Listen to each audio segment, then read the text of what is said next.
So என்னென்ன collections இருக்குது அப்படின்றத நான் காட்டுறேன். நான் வந்து என்னென்ன ஆஃபர்ஸ் இருக்குதுன்னு சொல்லிட்டேன். ஸோ கலெக்ஷன்ஸ் பற்றி பார்க்கலாம். ஏன்னா கலெக்ஷன்ஸ் பற்றி பார்க்கும்போது தான் உங்களுக்கு வந்து நம்ம கடைக்கு விசிட் பண்ணும்போது என்னென்ன ப்ராடக்ட்ஸ்லாம் இருக்குது, என்னென்னலாம் வாங்கலான்ற ஒரு ஐடியா வரும் இல்லையா, அதுக்காக.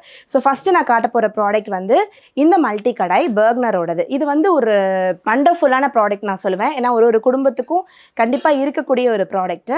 இதை வந்து பார்த்தீங்கன்னா ஃபஸ்ட்டு நம்மளுக்கு வரக்கூடியது ஒரு கடாய் வந்துடும். நல்ல பெரிய கடாய், தாராளமாக ஒரு 4 பேர் இருக்கக்கூடிய குடும்பத்துக்கு நம்ம எல்லாமே செய்யலாம். அடுத்து இதில் நம்மளுக்கு என்னென்னலாம் அட்டாச்மெண்ட்ஸ் எக்ஸ்ட்ரா பிளேட்ஸ் வருதுன்னு பார்த்தீங்கன்னா, மினி இட்லி ஊற்றக்கூடிய ஒரு பெரிய பிளேட். அதாவது மினி இட்லிஸ்க்குன்னு தனி ஃபேன்ஸ் இருக்கீங்கன்றது எனக்கு தெரியும். ஏன்னா எங்களோட மினி இட்லி பாட் நான் வீடியோ போட்டிருந்தப்பவே எனக்கு தெரிஞ்சிச்சு. ரெஸ்பான்ஸ் எல்லாம் அடி தூளாக இருந்தது.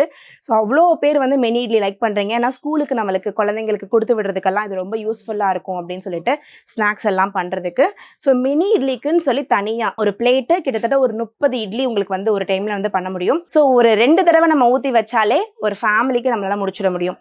ஸோ உங்களுக்கு மினி இட்லி பிளேட் ஒன்று வந்துடும். அடுத்து வந்து பார்த்தீங்கன்னா நம்மளுக்கு இட்லி பிளேட்டு 7 7 14 குழி இருக்கக்கூடிய இட்லி பிளேட்ஸ் 2 நம்மளுக்கு வந்து வந்துடும். ஸோ இந்த இட்லி பிளேட்ஸ் 2. அடுத்து வந்து பார்த்தீங்கன்னா இன்னும் ஒரு 3 பிளேட்ஸ் இருக்குது. இது வந்து ஸ்டீமர் பிளேட்டு. அடுத்து இது வந்து பார்த்தீங்கன்னா உங்களுக்கு இடியாப்பம், டோக்லா, என்ன வேணால் கொலக்கட்டை எதுனாலும் வச்சு நம்ம வந்து அவிச்சிக்கலாம். வெஜிடபிள்ஸ் எதுனாலும் நம்ம வந்து அவிச்சிக்கலாம். அந்த மாதிரியான ஒரு 2 பிளேட் ஒரு செட் எடுத்துட்டிங்கன்னா எல்லாமே நம்ம பண்ணிக்கலாம். அண்ட் மெயினாக நான் சொல்ல வேண்டிய ஒரு விஷயம் என்னென்னா, இந்த கடாய் இருக்குது பார்த்தீங்களா, திஸ் இஸ் கம்ப்ளீட்லி ட்ரைப்ளே.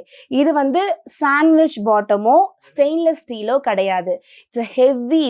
நீங்கள் தூக்குனீங்கன்னா தெரியும், இது நல்ல ஹெவியாக இருக்கும். ஹெவி ட்ரைப்ளே ஐட்டம் கடாய் தான் இதில் நம்மளுக்கு வரப்போகுது. So it's wonderful product. இந்த ப்ராடக்ட்டும் இந்த ஆஃபரில் வந்து அவைலபிளாக இருக்குது.